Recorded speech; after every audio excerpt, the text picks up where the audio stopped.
Go. Hello everyone. I'm Thomas FROMENT. I'm program manager at the Eclipse Foundation, in charge of the development tools.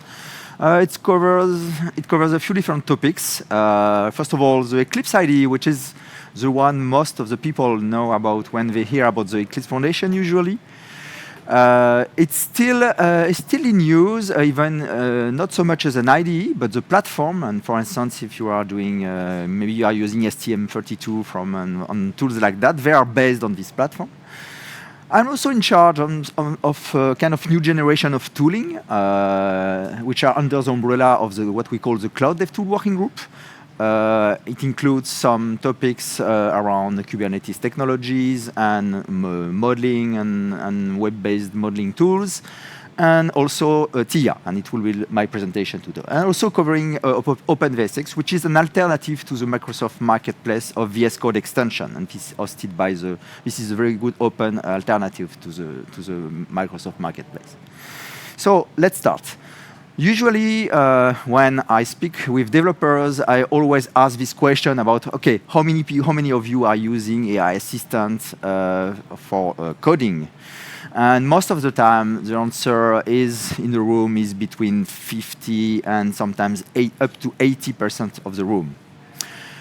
Actually, 1 year ago, we had this study from McKinsey saying that they were expecting that we will have up to 75% of software engineers, enterprise software engineers, using AI Assistant for coding. Probably, if this study was done today, maybe it will be even higher. So we can guess. So at this stage, I can guess that if one of you and if people in this room are using AI Assistant for coding, you are probably using one of these tools. They are not all on the slide, of course, but most of them are very well known and by the way, they are great tools. The only thing to be noted here on this slide is that basically all these tools are either proprietary, closed, or if they are open source tools, they are single vendor open source tools. And basically that means that you don't manage where your code is sent and how the AI work and how much control you have over your data. And it brings to us to two important questions actually, and this is a question that people always scare when I have this discussion with people working in enterprise and corporate environment. Is okay. My first question is, where does my code goes? Probably, if you don't manage and you don't master the control over your data, you certainly don't, even if you are not working on a very sensitive industry, you certainly don't want your code to be displayed on someone else's screen. And this is not an edge case. This is something that can really happen if you feed the model with your data. And the second question is, okay, you generate a lot of things and it's improve your productivity probably, but I am pulling some source code into my product, and maybe this source code will come with a patent or with some code using some specific licenses that you don't have the permission to use. And one day, even if it's a project of your new startup, it could leave you completely stuck if you don't have the permission to use it. So, having said that, another issue with all these tools is that security and compliance. Yeah, as I said, these tools most of the time require to share a lot of data and to share your source code, and sometimes your entire code base with the vendor. And in some industries, this is even a complete blocker, of course. Second topic is adaptability and customizability. Yeah, I think it's especially relevant in the field of IoT, where you need to adapt for years. Our development tool chain have been powerful and successful by customizing them having the ability to adapt it to your domain, to your specific workflow. And you have to do it. And this is something which is sometimes very difficult to do with the tools that are closed or proprietary tools. Vendor lock-in, basically vendor lock-in, you know what it means. The way I describe it is basically you are giving control over your own productivity to your vendor when you are vendor locked. And the last one, and for me, maybe the most important one is innovation. For years, we have used great development tools, and they were successful and innovative because they were built by communities, by open communities, diversity of contribution. And here, if you look at the situation of all the tools I mentioned at the beginning, they are great tools. They are very powerful, but I really think we need the same level of innovation, with, especially in this field of AI assistant and AI tooling. And it brings to me this is exactly the issue that Theia is designed for. Theia is an Eclipse project. So under the Eclipse Foundation umbrella, an Eclipse project it's a real open source project using with a vendor neutral governance and with a license which is explicitly designed to that will not change first, and that will allow you to make commercial products from your development, even if you fork, even if you change it, if you adapt it to your needs. And of course, you contribute to the community, and you make it you make it even better. So this is a very short description. As you can see, beyond the Theia world, you have two parts, actually. You have the platform at the bottom. The Theia platform is very successful. It's probably one of the most active and fast-growing projects. More than 20,000 stars on GitHub, 2,060 forks. Project is very active, community, of course, and Theia comes with AI building blocks, and I will give you more details about that later on. On top of the Theia platform, you have Theia AI, which is a Theia IDE with Theia AI features provided with the Theia IDE. Theia IDE, okay, so you know what is an integrated development environment. I don't have to explain. Theia IDE is one of the tools that you can build with the Theia platform. You also have a specific CDT, C++ blueprint on top of the Theia platform for C++ developer, and probably we have some in this room. So Theia IDE is just an illustration of what you can do with the platform. That of course you can develop your own tool using the capability, and not mandatorily an IDE using the Theia platform. So let me give you a bit more details about, a bit more detail about Theia AI capabilities, and the one that you will see if you try the Theia IDE right now. First of all, it's very important. For me, this is really the key differentiator with all the tools that you have seen at the beginning. Everything is transparent. You have the control here. First of all, you can use any LLM, including running locally, hybrid, or remotely. This is a very important requirement if you just want to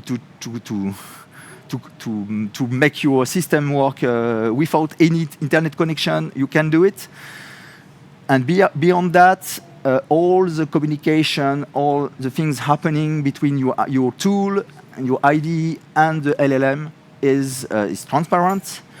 And if some of you are already using LLM, probably most of you are at least doing ChatGPT or things like that, you know that you need to adapt your prompting depending on the LLM that you use. And if you use Claude Anthropic, which is very popular for coding right now, you need to change your prompting system. For all the tools I mentioned before, this is managed by the vendor. Here, this is a community effort. Beyond the prompt editor, you have an open source prompt template editor. And this is a community effort. As I said, everybody is contributing to it. And of course, you can adapt your prompt trip strategy to the LLM you are using. And of course, you can mix different LLM to improve your system. Beyond that, if you look, you have a screenshot of Theia IDE. Some people will say, oh, it looks like VS Code. That's true. It's not, first of all, that's true not because it's VS Code. It's a really independent version IDE, but it's really a state-of-the-art IDE running both in the browser and as a desktop environment, a desktop-based environment.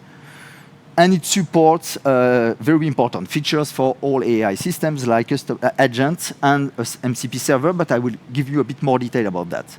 So, like many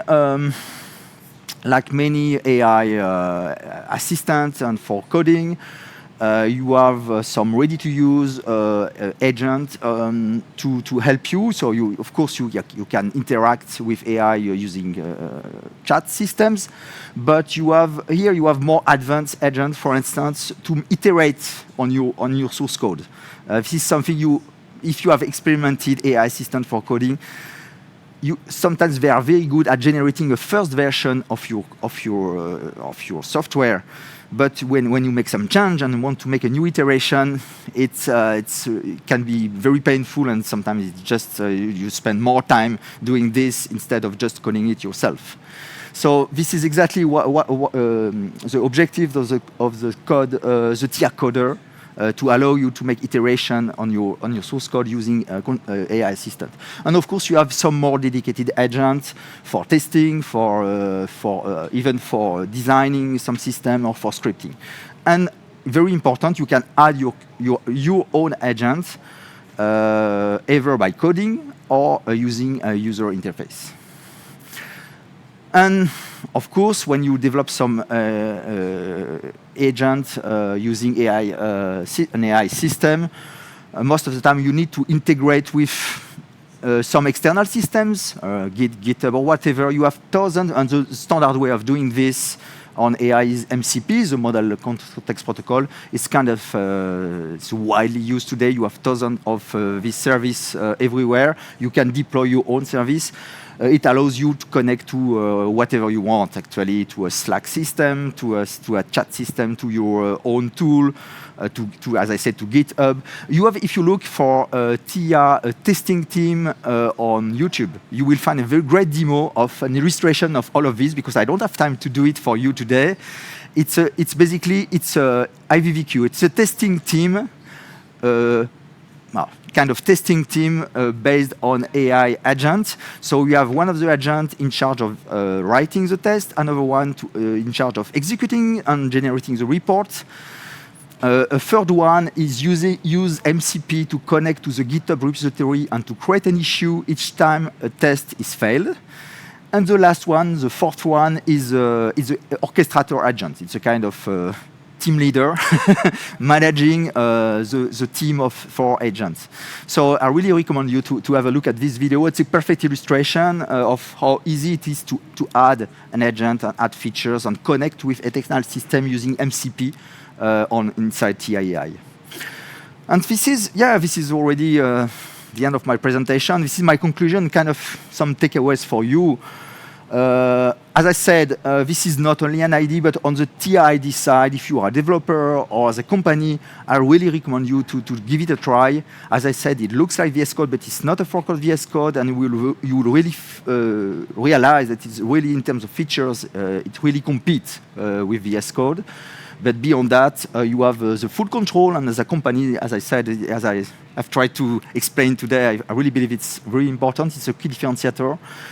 And even if you are not interested in the IDE itself and you want to develop some tooling using web technology, again, that can run both in the browser or as a desktop, I really recommend you to have a look at the Theia platform. Again, I don't have time to give you many more details about the Theia platform, but it's a set of building blocks that are really again, all of them are under an open source license and hosted at the Eclipse Foundation. And that's it, I think, just in time. You have a link here, there's theiaid.org, and you can even connect with me. We have a booth, so feel free to come and ask.